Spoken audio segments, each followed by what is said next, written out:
Oh my God, what a phenomenal conversation. This week's guest is Melanie Lippman, a personal brand stylist and certified neurocoach who helps high-performing women, many of them lawyers, stop dressing for the role they've been in and start showing up as the women they actually are and who they want to become. Melanie's work lives at the intersection of style, identity, and the way our brains are wired. She doesn't just help you build a wardrobe. She helps you figure out who you are, what you want to be known for, and then builds a strategic, values-driven visual brand around that. And because she's a certified neurocoach, she goes after the stuff underneath. What you've been hiding from, what you've been scared of, the core wounds, the childhood messages about clothes and belonging, the identity blocks that make you spend thousands of dollars on an amazing new wardrobe and then reach for the black dress anyway. We talked about law schools handing out handbooks telling women what color nail polish is acceptable, what suit to wear, and how to look the part, and how the legal industry's idea of dressing professionally has always been code for erasing yourself, especially as a woman. And we talked about what happens when you stop doing that. Because Melanie's clients aren't just leaving those conversations with better outfits. They're making partner. They're attracting higher caliber clients. They're stepping onto panels and into rooms they weren't being invited into before. And some of them are realizing maybe for the first time that they don't actually want what they thought they wanted. And that figuring out who you are and how you show up is the first step to getting clear on where you actually want to go. There's a very real, very direct line between building your personal brand, showing up as yourself, and getting where you want to be in your career and your life. Because people can feel it when you're really in it, when you know who you are, when you're showing up in your own energy. That confidence isn't just internal, it's tangible, it's magnetic, and it gets you where you want to go. This episode is for you if you know there's more impact, more visibility, more of yourself that hasn't fully shown up yet, and something's been holding you back. This is an episode about personal brand, identity, and what becomes possible when you stop hiding. Let's get into it. I love your background. Thank you. And especially, so the pink in the middle is very much like this is my only nail. Oh, I love. That's lovely. So this is now my, I used to have a zillion nail polish colors. I have one now. This is my signature color. It is all I wear. And it's very much like your pink in the middle, which I adore. Yeah. Is that there intentionally to be your background, or is that just how your office is? It's how my office is. And it's funny that multiple times a day I go over there to like show an example. So like someone will ask me like I find myself like I have like my own QVC show sometimes. Like when I'm with clients, I'm like, and this is how you tuck your shirt in. And this is how you put your, and like, you should look for a blazer that goes like this. It's actually brilliant. And it is a great design background, even though it's, it may not have started out like intentionally for that purpose, but it's perfect. And it's one of these things that like, I generally think of myself, I mean, I grew up loving fashion and I actually thought I was going to go into fashion. Mm-hmm. But even with that inclination, I still sometimes look at things and I'm like, what do you do with this item? Mm-hmm. I need someone to show me. Right. And it's interesting because the majority of my clients, I would say, have some level of interest in fashion, like in some way, shape, or form. It's really more of like the refinement and also the like, let's make it a brand. So let's make it strategic. Like for me, I'm amazing at social media. However, I work with an agency because like, I don't want to throw spaghetti at the wall. And also you can't see the frame from inside the photo. So like, and that's where with a client like today, this morning, she's like the CEO of a company. And she was just like, what is off with this shirt? Like, and she's like, I felt like I was fidgeting in a pitch meeting. And I know, like, she's like, I wore it, but like, I know it could have been better. And so it's just a refinement and a refinement. And also she also works at a university. So she needed to wear the university's colors. So it just is like, we don't color our own hair. I mean, like, I don't.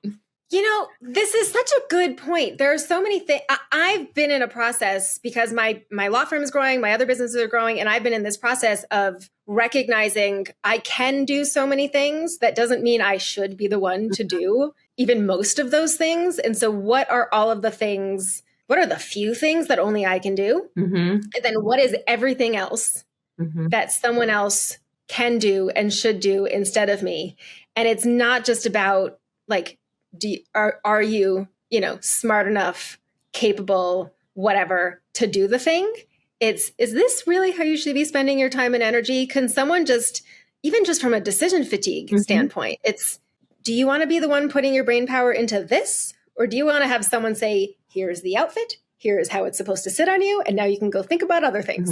But even more so, what I would say, like my clients will come to me, yes, they like that end result, but I actually help them be more themselves. So I love it. What's on the inside and I make it on the outside, because they're like, oh, and I'm like, slow down. Your expertise and your skill set is not normal. And we need to amplify that. And we need to tell people, because a lot of my clients are IP attorneys. And I'm like, you look boring and you're like actually a genius. Can we actually make you look like as sophisticated as you really are? So it's that also like you, like, I'm the better mirror. Okay. I love everything you just said. I want to get into so much more of that. First, I want to back up. How did you get into the work you do now with styling high performers? And is it mainly lawyers or all lawyers? Mainly lawyers. And now I think, so it's interesting, like it was a lot, significantly lawyers for a really long time. However, I would have people contact me and be like, but I'm a CEO. Can you work with me? But I'm a this. So now it's basically, I guess it's women who work in male dominated fields, but it's just like those high performing, like I always will like be like, you're a perfectionist, you're an overachiever, you're an over. And that's basically who it is. So it's kind of like, if you put yourself in a type A, overachieving, probably like suffer from adrenal fatigue, like you're my person. And I'm your girl. Okay. I can totally spot you and be like, okay, let's make this simpler, because I know all of my clients overcomplicate things. And I'm like, okay, let's just water it down and make it super simple, and let's take one easy step forward. So that's really the person. And then as far as how I got into it, I've always been obsessed with fashion. And so my parents had an accessory store when I was growing up. And I quickly, when I was 10 years old, I realized if someone was wearing something that they felt good in, they could take on the world. And if they didn't, they would like not want to tie their own shoe. Like, so it really, like, clothes really do affect how we show up. And so what I wanted to do, I didn't even know what I was doing, is I wanted to show women that clothes can be a portal for opportunity and not a punishment. And then I went, it's interesting, to fashion school and took all of these things, classes on fashion merchandising and how to sell more. And I worked in wholesale. So I was like on the other side, where it was like, how to create this situation to kind of sell people more things. So, and because every single thing from the fashion industry is like based on lack and scarcity of like how to look taller, how to look thinner, how to like be less you. And I'm like, no, that's not what clothes is. Clothes are like how to amplify and make you feel good. And so that's really where I wanted to like have that transition from like, no, this gets to be something that's amazing and not something that makes you feel like crap about yourself. I love everything you're saying. When I was growing up, for me, clothes were my armor. I would never have admitted this to myself at the time. And I'm not sure how much I even understood it, but I was really insecure. And I was so afraid of the world. I was afraid of mean people. I was afraid of being bullied. I was afraid of, my twin sister was the one who was actually being bullied, in part because she would stand up for people. But because we were twins, I thought that meant I felt it as if it was myself. So I thought I was being bullied. And so I was so scared to go out into the world all the time. But the thing that made me feel safe was I knew how to dress. I knew what to do with the clothes. I knew what to do with the styling. I knew what to do with jewelry. I knew fashion. I understood that world. And that was the way I could feel safe. It wasn't about my brain and I was, good socially, but it was so much about the clothes. And I took that with me for a long time. And then law school hit, I remember being given in law school a handbook on like, this is how you dress. And I've talked about this with other lawyers, and I see your face. Seems like you might be familiar with this concept. Like 1940s, and it said to wear pantyhose and closed-toe shoes, and like don't wear this color nail polish. Don't wear that, and also like know the judge. You probably shouldn't wear pants. Like it's all meant to make a woman feel like she doesn't belong in that practice. Like, and I speak to women who are 70s and attorneys and feel this way, and women in their 30s who are attorneys, and it's all the same message. And it's so interesting. I was speaking to someone, I'm like, I need to do a post of like tearing apart a law firm's like dress code, because it really, like, you wonder why like women leave firms and why women leave big law. Like you make them from the very beginning, you hand them this handbook of like, here, you don't belong. Here's how to look like a guy to be taken seriously. And it's so like, there's so much wrong with it. And then people get, and I get it, like, because I've gotten into not like conversations with people that are like, this shouldn't matter.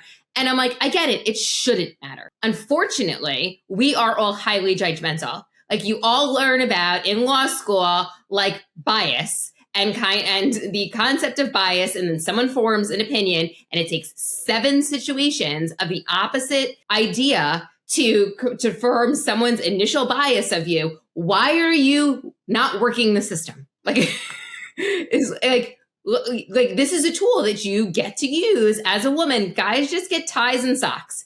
Like use it to your advantage, and as opposed to like just fighting it, because you also can't change the rules if you're not in the room. So how do you teach lawyers to use the system to their advantage? So the cool thing about clothes is we get to be multiple people. Like we don't just wear like the armor. Yes, we want to have like signal trust and authority and all of that, but also you're allowed to be a woman. The number one thing that I feel like I work in with my female attorneys is like how to be more feminine, like, and how to be softer, because that actually in the law is your superpower, that you get to be approachable and you get to like understand that people have kids, and you get to really like be yourself. And so, but you also can be both. So, and the way that I do this with my clients is we create safety by creating a personal brand. So it's not random. It's not, let's just throw some spaghetti on the wall. Let's try doing pink. Let's try wearing green today. And maybe let's throw in a floral. It's like, no, let's get really, really specific. What are your values? What do you want to be known for? What do you want your wardrobe to do for you?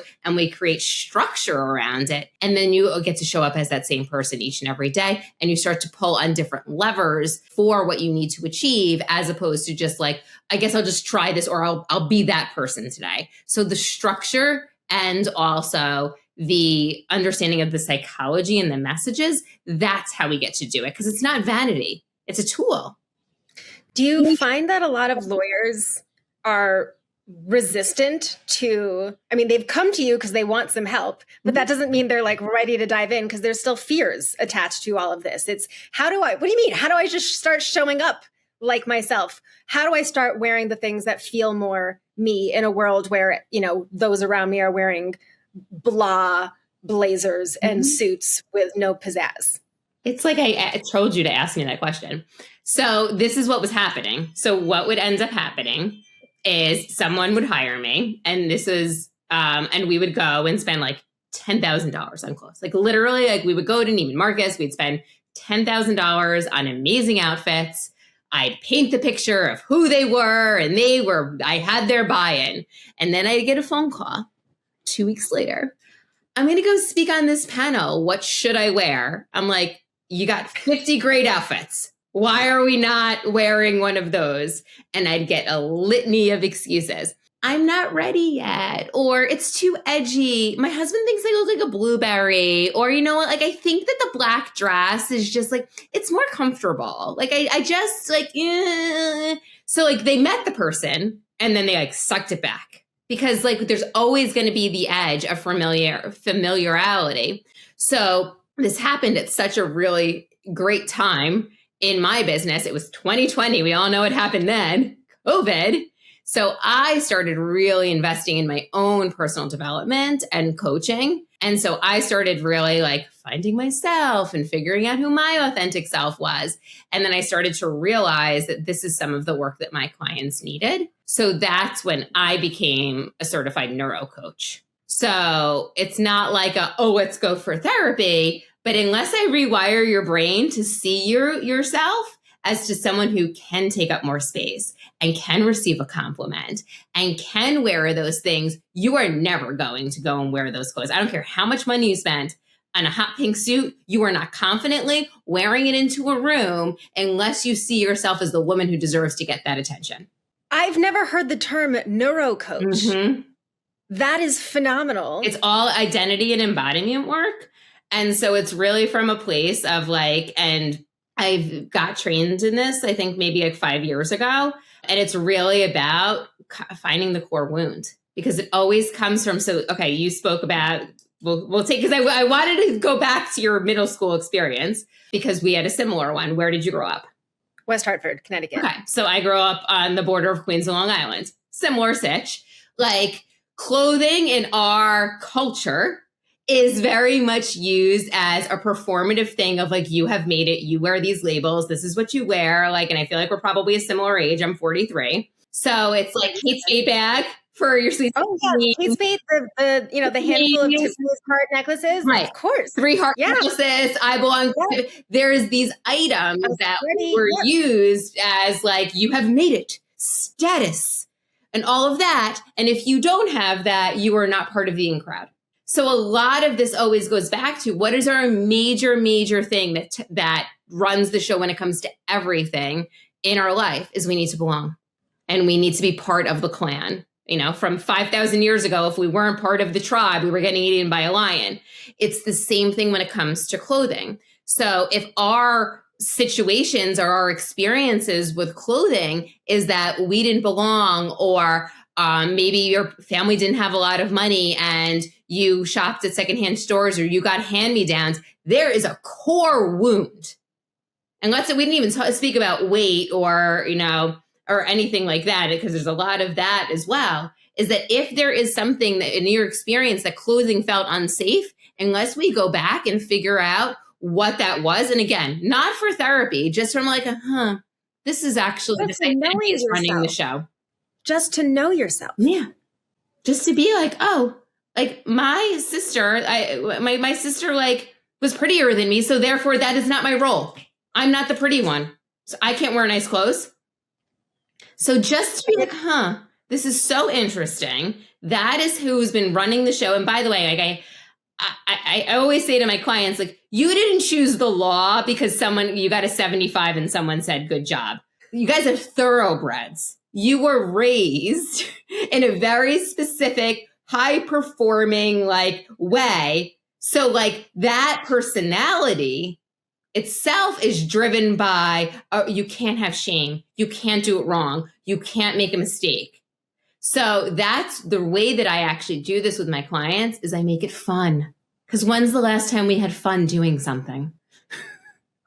Well, I've been learning to have fun. My big part of my husband's role has been teaching me to have fun. Mm-hmm. And it's like, I'm 37 and I'm learning how to have fun.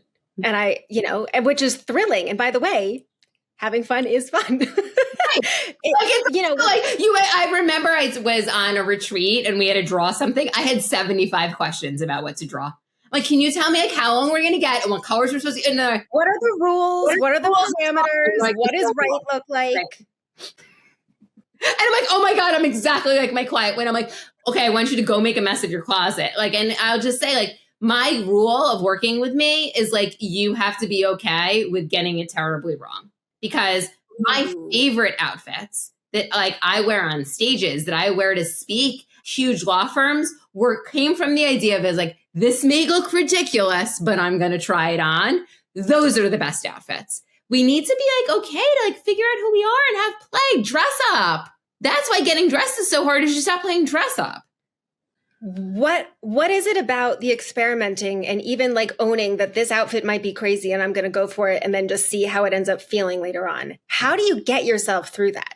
You have to create safety. So you can't just go. It's so funny. One of my clients was wearing literally neutrals, like her whole life, like for as long as she remembered. And she like is like, we create the safety. So I create a brands for you. So we create the structure, we create the strategy, we do a color analysis. So you understand what colors look on you.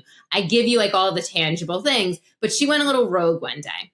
She's like, I went to the mall and I went to Anthropologie and I bought a rainbow dress. And she like messages me. She goes, I feel like a clown. I'm like, Jennifer, you can't go from wearing black every single day of your life to a rainbow dress.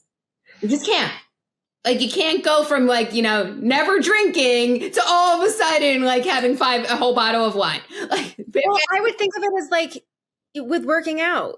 Like, you can't go from being a couch potato to suddenly running a marathon and thinking that's going to go great. You need to go in stages. And I think we don't give something like clothing and style the credit of what a big deal it is and how much sort of brain involvement and comfort and safety or lack thereof is involved, and how much creativity is involved. And it's so much more than just clothes. It's so much more than clothes. And you have to think of it as, or you can think of it as something that you could benefit by going through it in stages, baby steps. Right. And also it's so much more interesting and so much more rewarding. So a great example is a lot of women come to me and because they've had a color analysis. So they've had an experience like, oh, I had a color analysis and I saw what colors look good on me. And like, that was really helpful. But I also got overwhelmed because someone told me that 30 colors look good on me and I don't wear color. And I was like, yeah, of course you're overwhelmed. It's like someone says like, go try 30 new restaurants.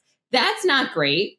So what we need to do is be like, what is the easiest, most exciting step forward? So that's a lot of what my work is like, okay, we're creating this brand. Like, and I do it from like 5 years from now. Like, you are on your, whatever your dream is, like, let's go play, whatever that is. How does that woman show up? Because she gets dressed from a much different energy than you are, because there's so much lack and there's so much scarcity and there's so much like, I don't know if I could pull it off. I want to lose 20 pounds. Like, I need to, get a new client. Like, there's all of them. No, we don't play in that arena. We go all the way up here. How does she show up? And we start crafting from there. And then my job is to get you small incremental steps towards that person. And it's your idea. It's not my idea. It's not like, let's try that. It's me working together. Being, okay, so we've done this. What are you most excited about? What can we try, whether it's in your closet or what can we introduce into your wardrobe that is going to have a huge impact? And then let me tell you what happens. So one of my clients, same woman as before, CEO of a marketing company. And so she was going to, she runs these like galas for her clients. And so we got on a call and she literally was like, I have this thing that I'm going to next week. I'm going to show you what I'm wearing. It's not a priority, whatever. I gave her like two simple tweaks to the outfit that she already had. She went from like feeling like a schlub previously and not getting any compliments to she was in this space where people were wearing gowns and complimenting her on what she was wearing. She told me on today's call when I was like, okay, you're going to think I'm crazy, but what if we did? And she goes, Melanie, the experience that I had when I made those 2 little tweaks, if you told me to stand on my head for 20 minutes, I would. So like I help build the muscle of like, okay, I did that. That was safe. That had a great result. What more can I do? What more can I do? And take baby steps and baby steps and baby steps. That's why like going and working with someone and spending like $20,000 or $10,000 in one fell swoop and like going to Nordstrom's, that never sticks. Because that is like, just like here, let me sell you some stuff and you go be that person now. No, we need the brand. We need the iteration. We need to like figure out what you're doing and how do we like get there in small incremental steps. That's why I work with clients for 3 months. Like these people, like there are people in my world that do these like VIP, like whatever, like 3-hour things. And I'm like, that's cool. But the person's going to come back to you in 6 months and say, I need another one. It's like, we need to do it in a way that like is building, as opposed to drinking from a fire hose and then you end up not liking half of the stuff. It needs to be in a way that just feels like, if you think about it, it's like the evolution, like the caterpillar becoming the butterfly. Like it doesn't happen. It needs to be very transformative. And it also needs to be your idea. It can't be my idea. I could help you get there. I could walk beside you, but I can't just say, here, go do this. You'll feel good. I can show you things to do it better, but how do you help someone understand their style, what they actually feel good? Not just the colors. Mm-hmm. That's hard enough, but really their style. Goes back to values. Values is how do you connect the values with, is something more tapered? Is something more tailored? Is something poofy? Are there sequins? So there's the difference is what's flattering you versus what's the message you want to send. It's 2 completely different things. So like what's flattering is a neckline or a silhouette or, a color that looks good on you.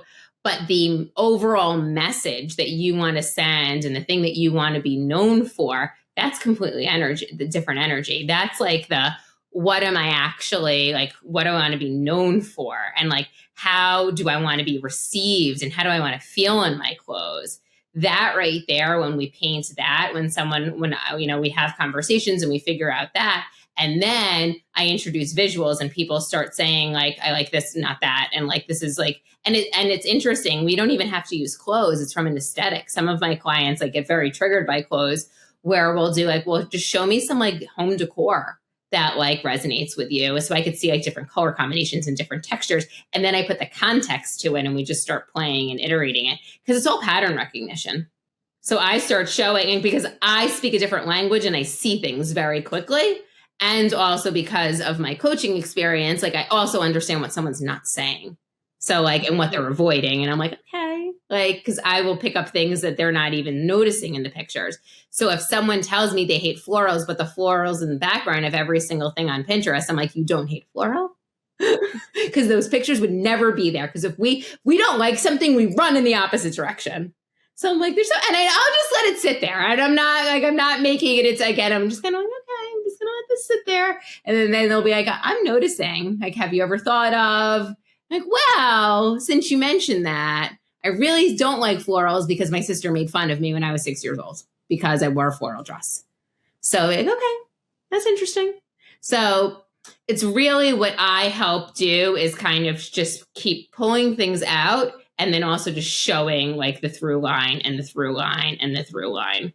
What are the kinds of intrinsic transformations you've witnessed from start, not even necessarily to finish, just throughout the journey?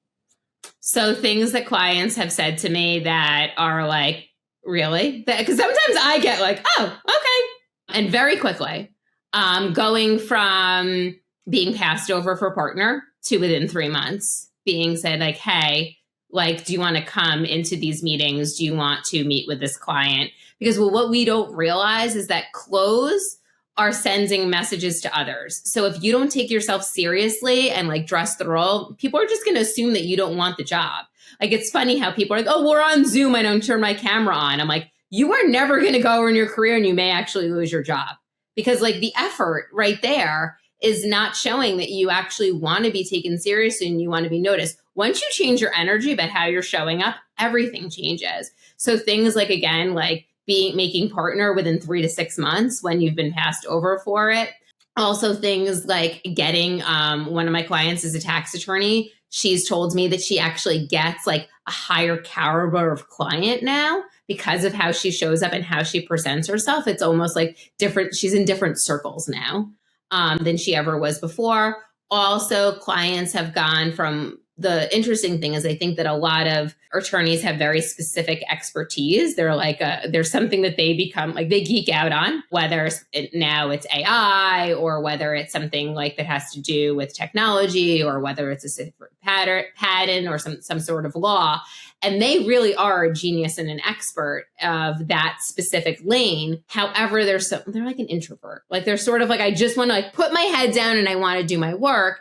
And so what ends up happening is these people have really realized that to get ahead in their career, they actually have to be like a celebrity, not in like a gross Kardashian way, but in like I can now go and be an expert and speak on these panels. Like people have been asking them for years and they just go, I don't want to do that. But so now it's like, okay, I take myself seriously. So they have really grown their books of businesses because now the way that they're getting clients is they just speak on a panel and people just walk up to them. How much easier is that than going knocking on doors and saying, hey, do you need a new lawyer? So it's really just changed the way that they've grown and developed their business because they just start showing up differently. And then one more example is one of my clients is a litigator for a huge pharmaceutical company. And we were working on every single day what she was wearing, like, and for like what needed to happen this day, that day when it came to the trial. And so we would pick outfits out accordingly to how she wanted, herself to feel and how she wanted the jury to feel and all of that. And one of the things that came out of it is she said, yes, the trial went the way that I wanted to. However, I realized that because of some of our choices, I was actually softened and I was more feminine, and I was able to just not have such this proving energy. I was able to trust myself. So like just realizing that clothes can be so transformative and how we're acting and reacting as well.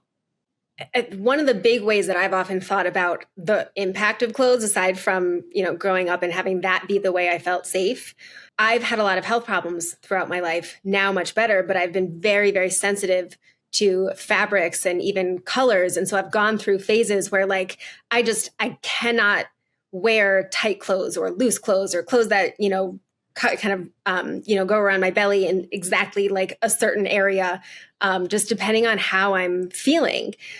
And so I've become very sensitive to the feeling of like, oh, you're supposed to dress this way, but oh my God, that hurts. And so now I'm sitting in this room wearing the thing I'm supposed to wear, but I just want to cry. Mm-hmm. And I remember one day in law school going back and forth between school and my apartment to change my outfit 4 times because I could not find something that didn't hurt. And now I'm in a phase where I'm much healthier, still have some sensitivity around just like what feels good on me. And I'm learning or relearning how to, what feels good on me as me without any sort of parameters. And how do I learn to wear clothes and try to not, now that I feel good in my body most of the time, mm-hmm. How do I kind of work through oh no, I can't wear that because that might hurt because it feels like this and it feels like I'm being choked from like a neckline like this or whatever it is. And I know I'm not the only one who's gone through that. And having those kinds of health challenges, it makes it really hard to figure out, well, what on earth do I wear on this day? Mm-hmm. How do I how do I feel good as myself and in my body when I feel like shit, when wearing pants, around my bloated belly, for example, it hurts. How do I feel good in that? Mm-hmm. So how do you work with clients when there's trauma, there's ongoing trauma, it's physical trauma, it's physically painful, and there's so much sensitivity around it. And it's not just, we can go through everything we talked about, which is hard enough, but there's this additional and there's a health thing on top of it. Well, I would say now gone are the days of you need to suffer for beauty. Like that was like pre-COVID. And even like before then, like there's so many options now when it comes to clothing. There's so many different materials. There's so many different fits. There's so many different shapes. I think that one of the things that I really do with clients is we get crystal clear of like, what are your boundaries and like, what are you available for and what are you not? Like I have clients that like never want to go to a dry cleaner. I'm like, okay, like let's work around that. But like really getting specific, like where things can be tight or where things that can be loose. So really being able to, and then I also have a lot of clients that have foot problems, like that maybe at some point wore 5-inch heels, or like one of my clients broke her foot, like getting out of a cab. Like there's just everyone's got something is what I'm trying to say. So let's like put all the cards on the table and then like, let's figure out how to do the best with what you have. So it's not necessarily like, okay, maybe you love the idea of a high-waisted pant, but that's not going to work for you. But let's figure out what about that silhouette you really like, and then find something that does work for you, and then give you the other things that are going to make you feel sophisticated and polished and pulled together. And that's what I love about clothes. Like there's so many options out there. Let's figure out how to make it work for you, because so many people come to the clothing conversation with a laundry list of what doesn't work. And I'm like, okay, that's great, but let's actually focus on what does work and how you want to show up and what makes you feel good, so we could have more of that as opposed to the latter. The other thing also that I think is really interesting that I think that you like sort of touched on is a past trauma. Because I've worked with a lot of women that are on a GLP-1 or who have lost a significant amount of weight or even have gained weight. And sort of like you're getting dressed from a past identity. And even it could be like you're a mom. Like there's just something has happened and you're not that person anymore. But that's really where going through this branding process and really defining how you want your wardrobe to do for you, and actually having this very specific, flag in the sand of like, this is who I am and this is how I am moving forward, as opposed to just being like, oh, this is business as usual. Like really getting clear. because again, there's no confidence switch of like, oh, if I wear this, when I get to this number or when I feel good in this, then I can. It's like, no, let's actually craft what it is. So you always have the levers to pull and you know what's working for you. And there's a strategy around it. So you touched on sometimes how expensive it can be in some of these $10,000 or $20,000 shopping sprees. Also how doing it in that way especially without like the inner work and the neurocoaching work, it's not the fix anyone's really looking for. But while some people might feel totally comfortable going out and spending $10,000 or $20,000 on a shopping spree, a lot of people won't. So they might hear this and think, yeah, this sounds great. I can't do that. So how do most people, who will be listening to this thinking, yeah, I need a personal brand. I'd like that. I need some neurocoaching. That sounds good. And I need a total wardrobe revamp because this isn't me. And it's not the me I want to be. So how does someone with more of a budget in mind, regardless of exactly what it is, take the more, whatever practical steps for them work to get there? Yeah. So there's a few ways that I work with clients. One of them is let's work together in a group capacity, which is amazing because, by the way, being in this work with other women actually is super helpful because we're so judgmental. So when I'm like coaching someone and being like, oh, you should tuck your shirt in and you should push your sleeves in. You're like, I'm not tucking my shirt in. But then you see Mary tuck her shirt and you're like, that actually looks better. Yeah, Mary, you should tuck your shirt in. And so there's like, oh, wait a minute, because you want it more for the other person than yourself. So within 5 weeks, we really craft your brand. And that is using the clothes in your closet. Because here's the thing is like, you've already spent money on that stuff. I always say, you have no right to go buy more clothes until you figure out what you have is either working or not working and why. Because it's, again, that came from habits. I have a closet over there. That's why I keep posting up there. But like, it's done. Like, we need to figure out like how you got here and also make the most of what you already have. So really getting clear of that. And that comes from like, let's just like do a color analysis or like really understand what are the tangible things that are associated with what you're wearing. Really getting crystal clear of what are the right shapes, what are the right proportions, but what to do with the pieces as well to create cohesive outfits. So that right there, it's a very nominal investment. And then you're also using what you already have and then identifying what are 2 or 3 things that maybe are missing from your closet that are going to really have a huge bang for your buck. So that's always a great place to start, is to just really develop the brand and get some strategy with it. And then what I love about that is I have clients that use it. Because I'm retraining your brain how to do it. So it's not like, oh, let's do this once. It's like, no, it's just a very new approach to each season. What are the few outfits I need? Because I have these things coming up. What are the few outfits I need? It's much more efficient about how you're approaching getting dressed. So it doesn't have to be this huge $10,000 shop. Because the other thing is that I had a conversation with a client earlier this week, and she has bought $500 blazers and hasn't gotten a result. Like, she thought, okay, I'm finally going to buy the Veronica Beard blazer. And no, because it was the wrong cut. It was the wrong color. It was all of that. So like, you just need to understand. And then also, you don't have the evidence that buying something expensive is going to work. So you feel like unsafe doing it.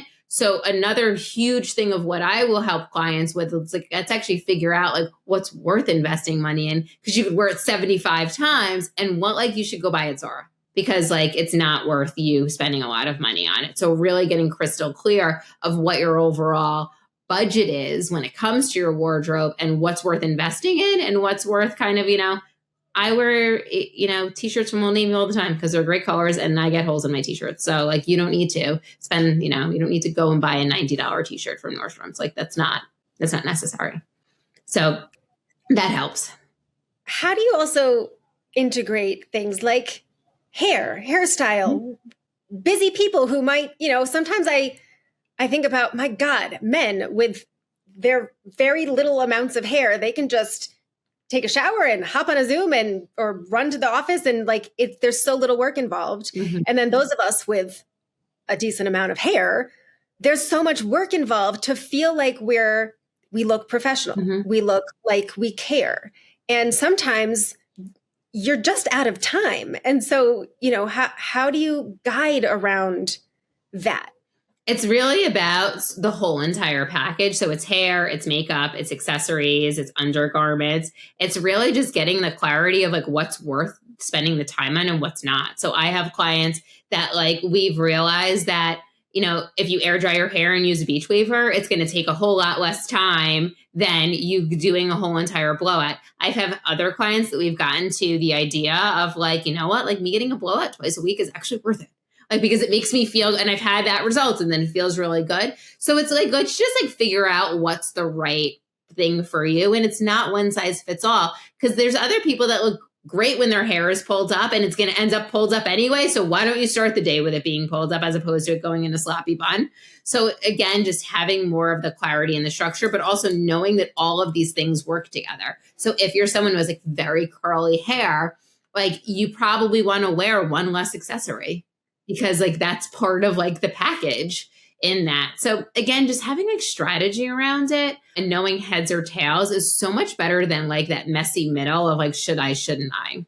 So obviously everyone's different. Everyone's looking for something different. But are there any sort of blanket enough rules or guidance that you can offer around things that you often see people struggle with, or, you know, any sort of just general guidelines that you can offer on like, here's how to think about putting together an outfit, or never, ever, ever do this?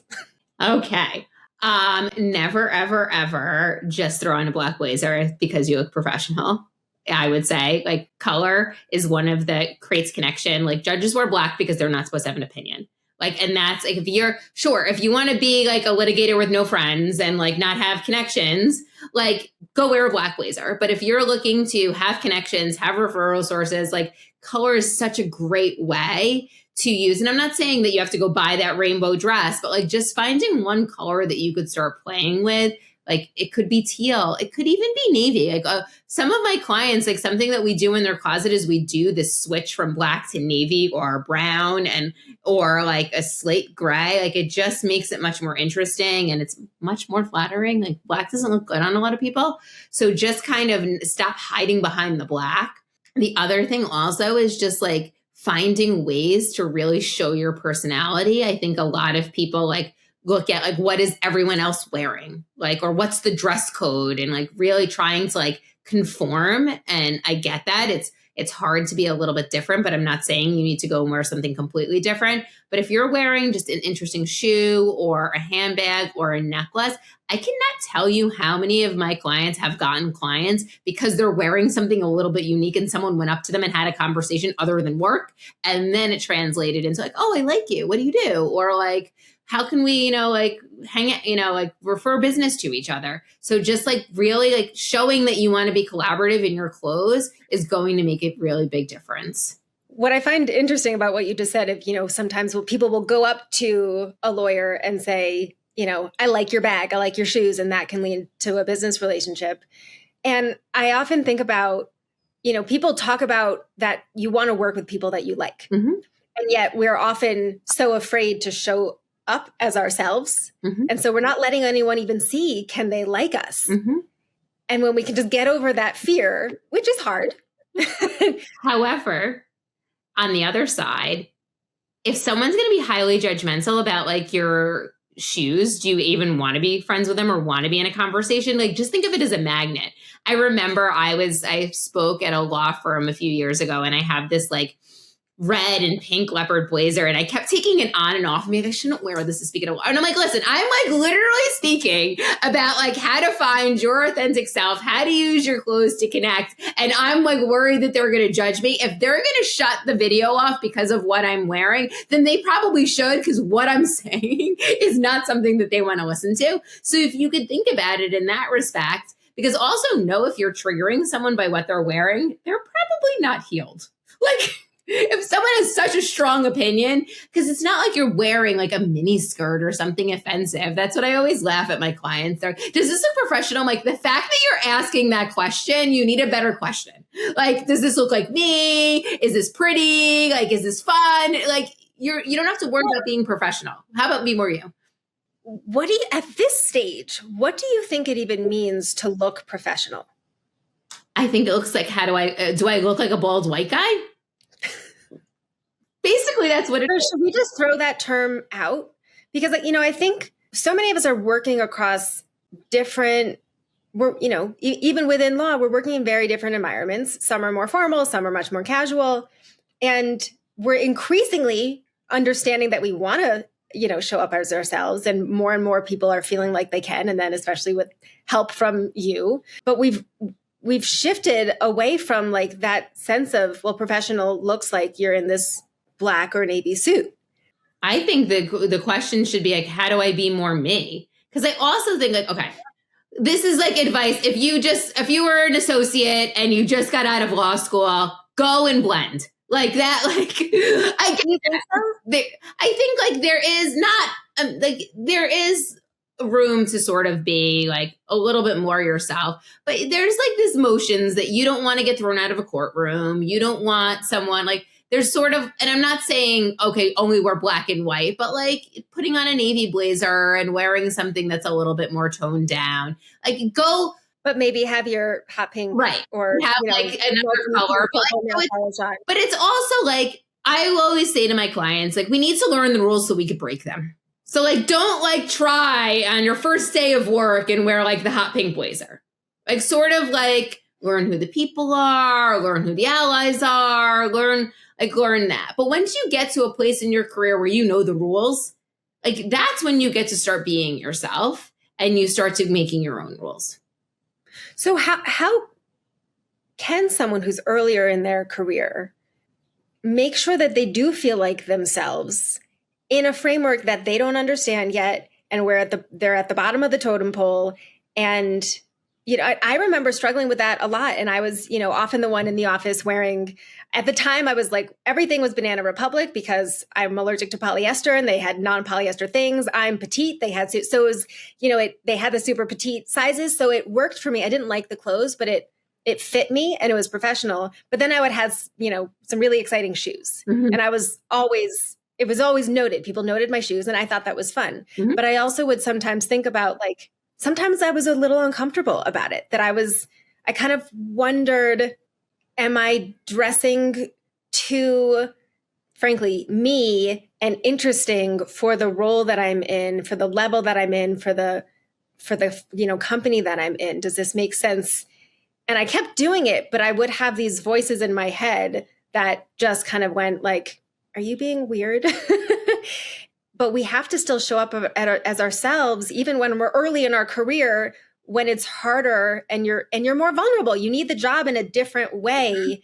So how do you navigate that? Well, you get to do both. So it's sort of like the authority piece and then the self piece, because you can't abandon yourself. So it's sort of like, it's kind of the idea of like, okay, let me wear the blazer, or let me wear the darker color, or let me, maybe not wear leopard or things like clients of mine that are partners, like literally they wear green suits. Like they they've gotten to that, but they had to get there. So I wouldn't say like, don't wear a green suit if like you're first starting out, but like figure out what are the certain things. But I also think it's a really good concept of like figuring out where you want to be. I can't tell you the amount of conversations that through wardrobe conversations, I've had to say to clients, like, do you really want to be in big law? All you want to do is wear a leather jacket. Like, I didn't say, like, it was sort of like, where do you see yourself in 5 years? Because there's sort of like if you are a person who likes to follow rules and you like to do that, there's this place for you. But also, if you feel like you're more in a creative space, then, maybe being a patent attorney is a little bit of a better spot for you. And I think that that's such a valuable point to understand, that if you showing up as yourself just isn't being accepted where you are, you're probably not in the right place, regardless of what stage of your career you're in. As you get to know yourself, and what you need may change. Right. Exactly. And it's not saying that, like tomorrow or anything like that, but it's just like a thing.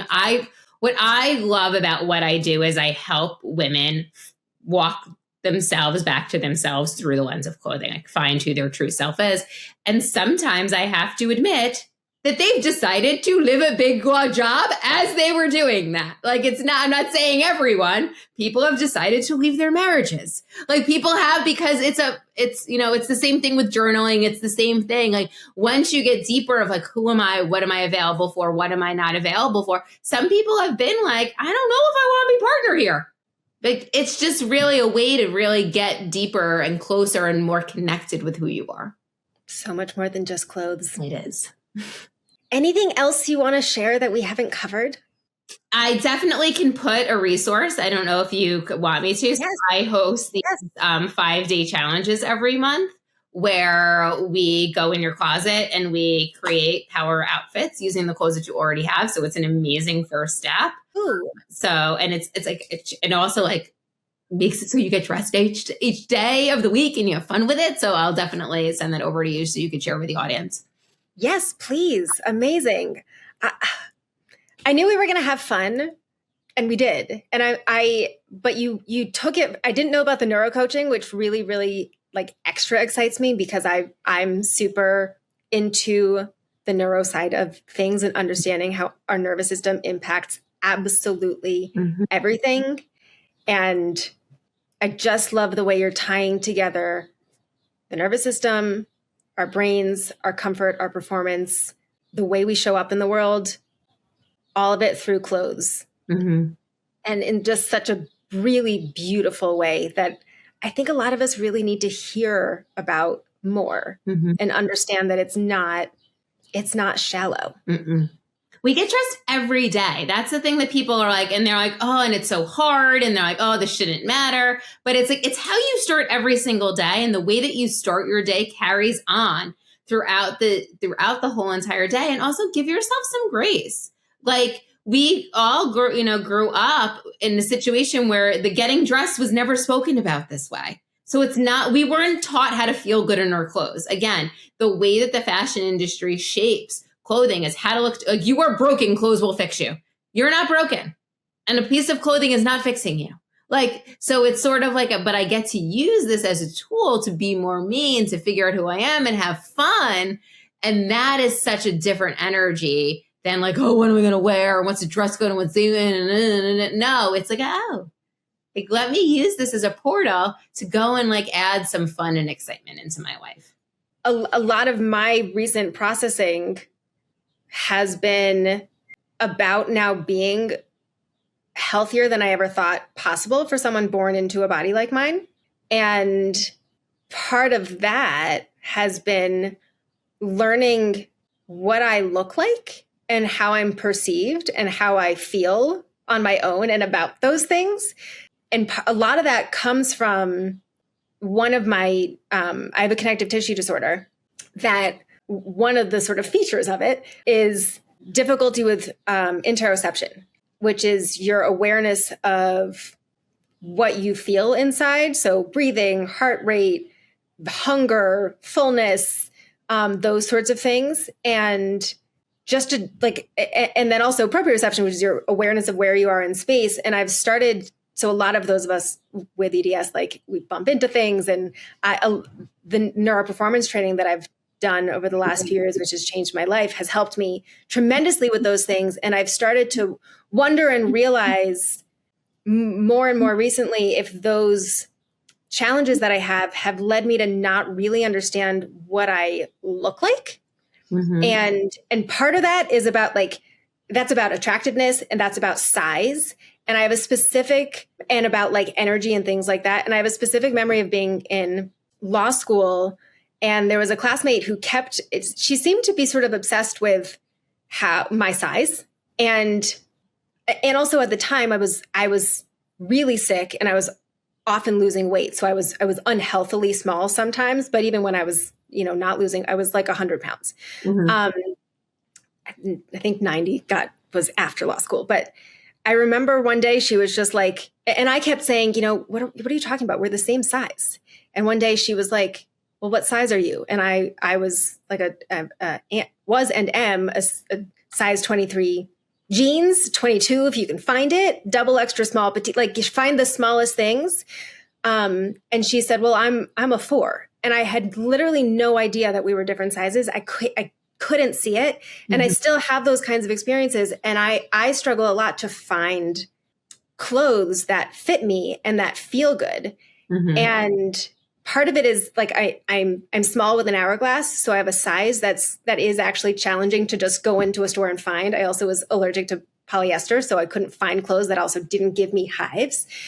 And so a lot of my own like more recent fashion journey has been like I've become a beach person. I've always been a beach person. I've lived by the beach, where I now travel all over the world to beaches. So I'm casual, but a lot of the way I dress has also been because I've had a history of clothes hurting me, and also not understanding what they necessarily look like on me from just feeling them, other than maybe pain.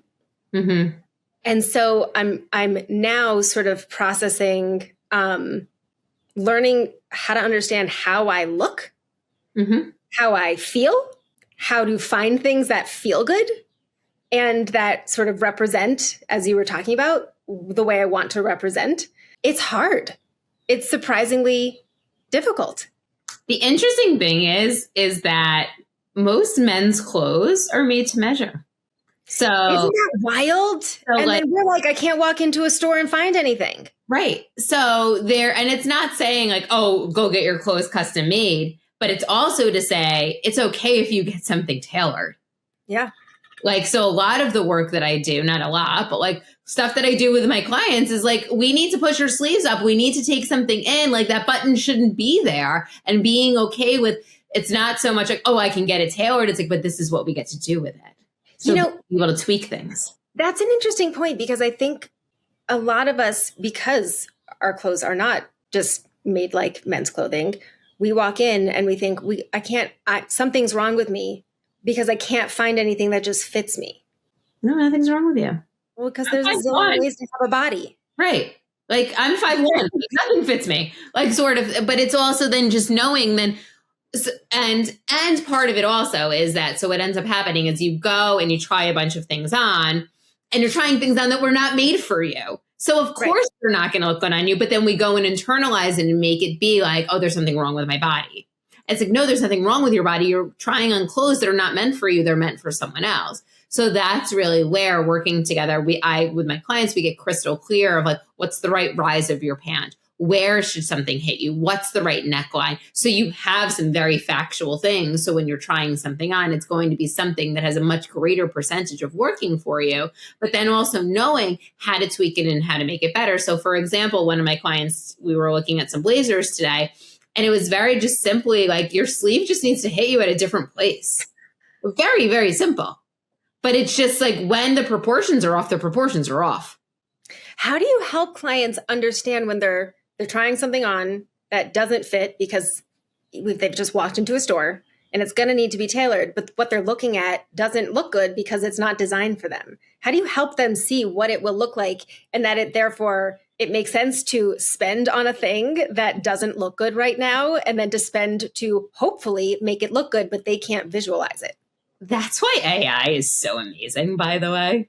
Like, I have never been able previously to show clients how to look good in something. And I actually use AI when a client tells me they want something and they're not ready for it, because if we see something 7 times, that's how social media gets us to buy stuff, by the way. We may not like lime green pants, but you see 7 people wearing lime green pants and you're like, maybe I need lime green pants.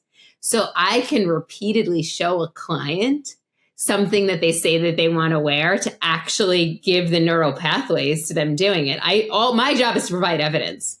So I also can do that with a piece of clothing, and I could go in and like use Higgins or an AI software, or be like, okay, let's hem it an inch and let's see what it looks like. Very simple now. Brilliant. 3 years ago, I used to be like, trust me.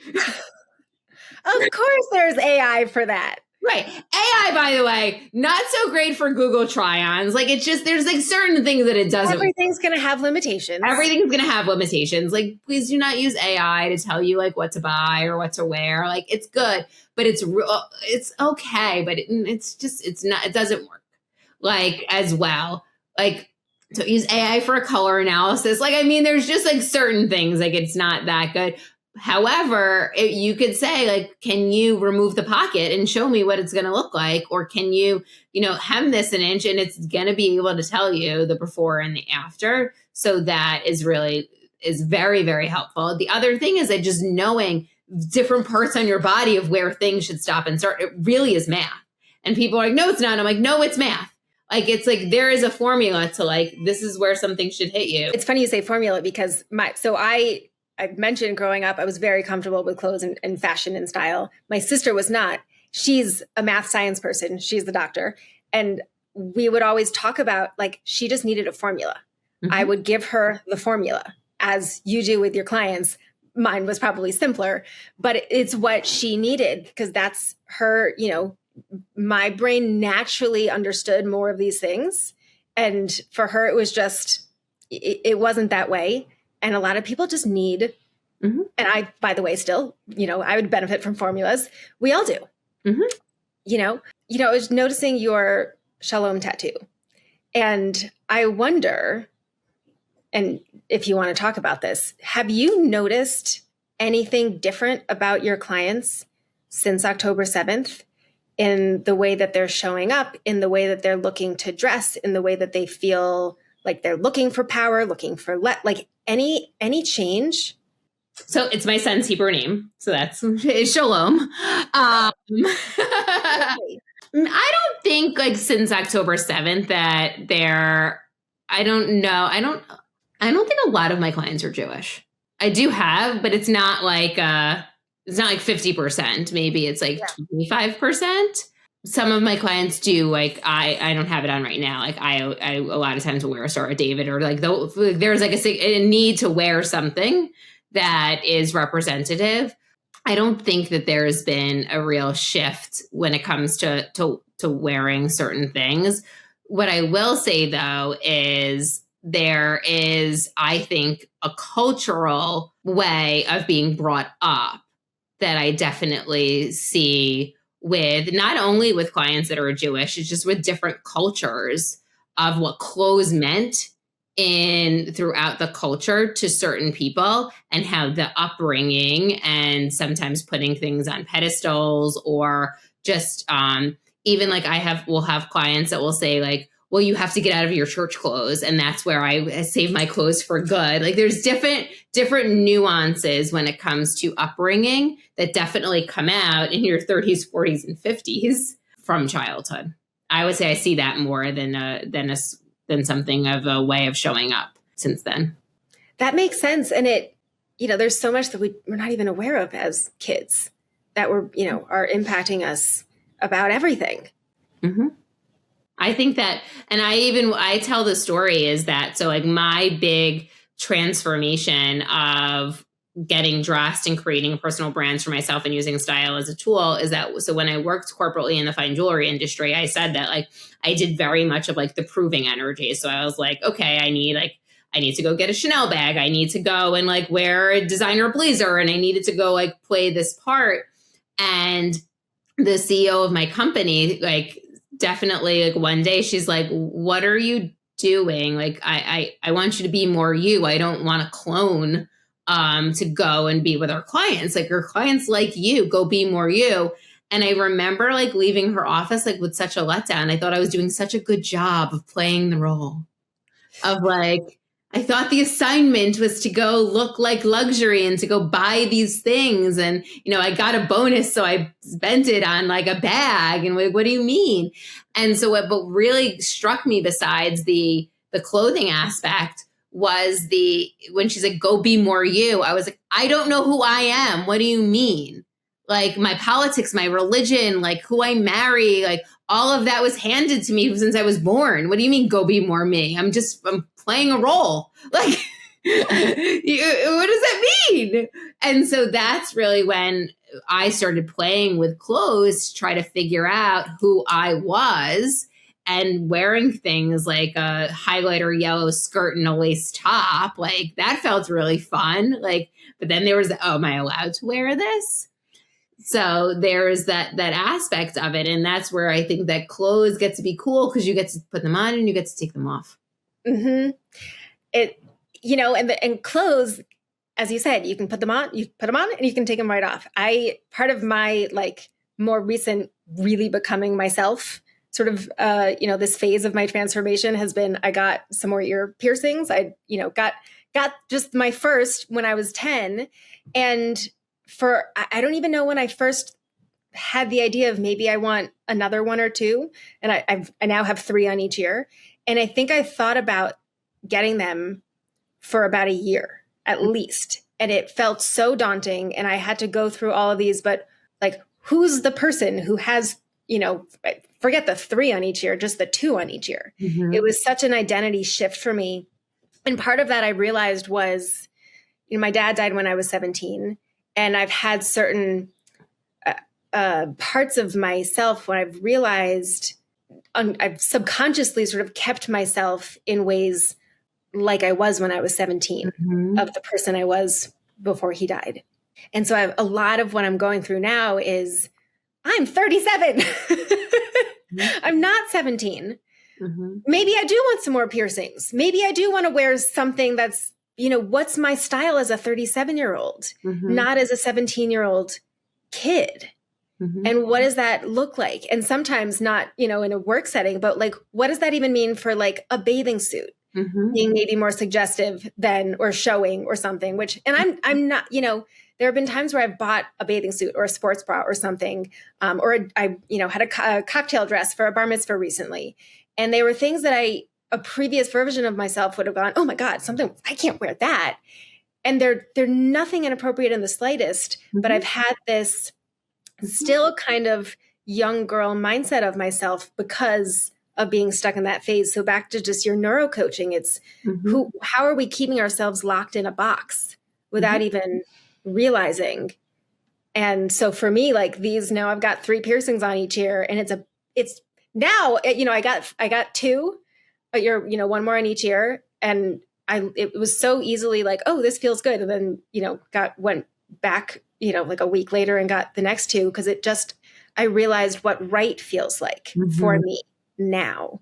It's so interesting that you bring this up, because I only have my one hole pierced and it's something I actually have been like looking, but now here's an example. Okay. So I only have 1 hole because my family owns a jewelry store, and there was always a thing when someone's second hole would get slit. So I was ingrained that you can't get 2 holes, because like my mom, like literally something of like, it's going to get like saggy, and then like you only have 1 ear piercing. Okay.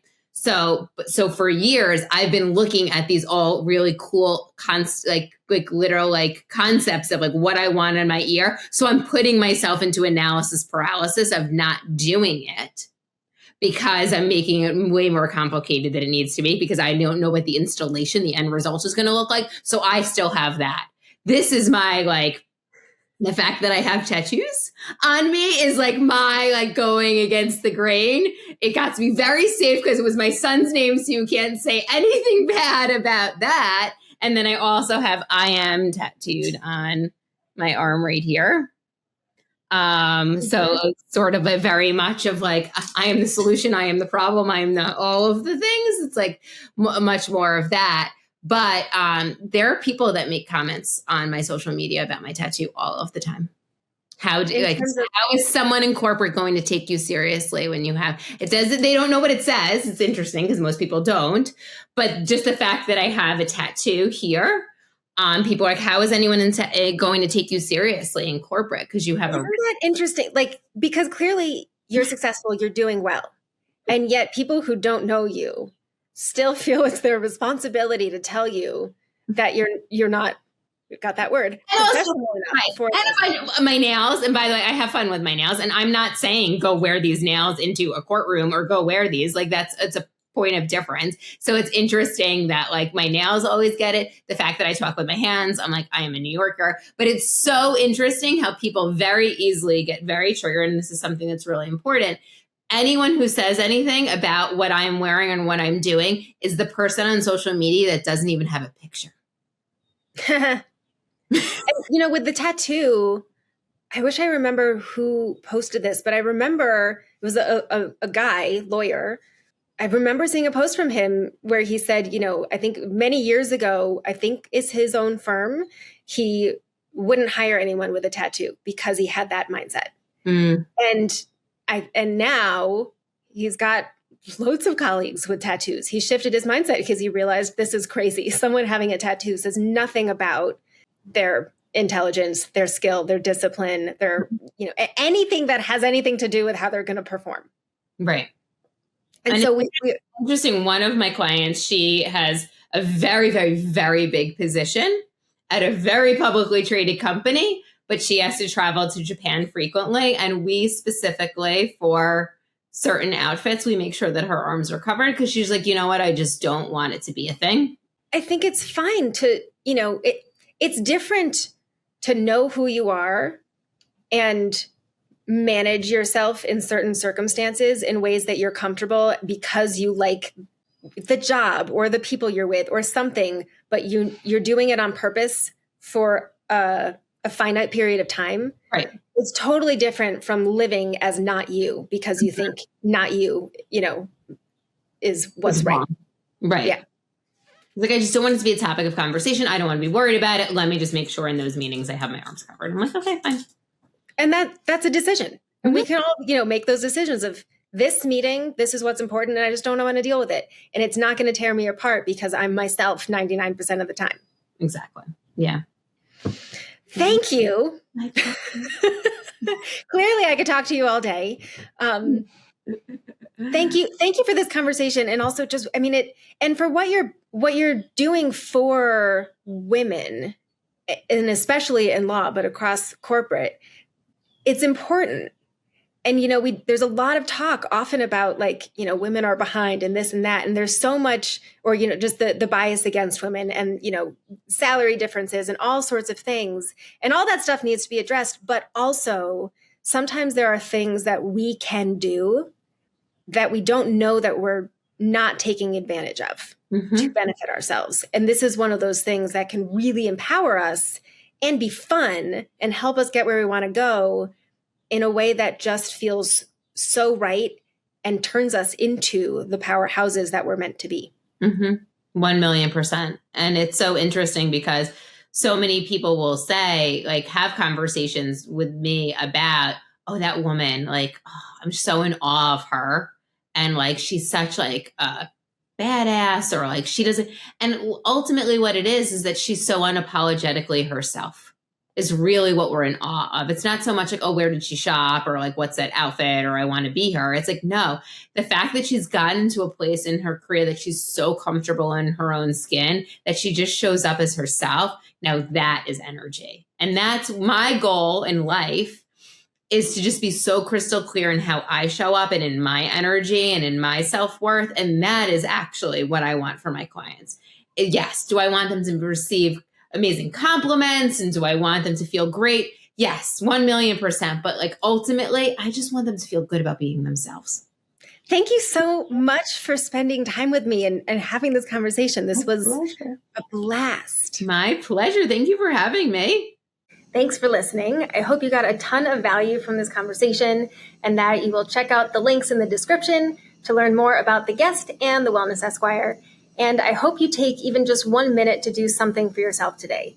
Maybe right now, drink more water, say no, call a friend, do something that makes you happy, have a 30-second dance party, find something to make you laugh. Also, be sure to subscribe and send the podcast to a colleague. And if we're not yet connected on LinkedIn, please fix that. I'd love to know you.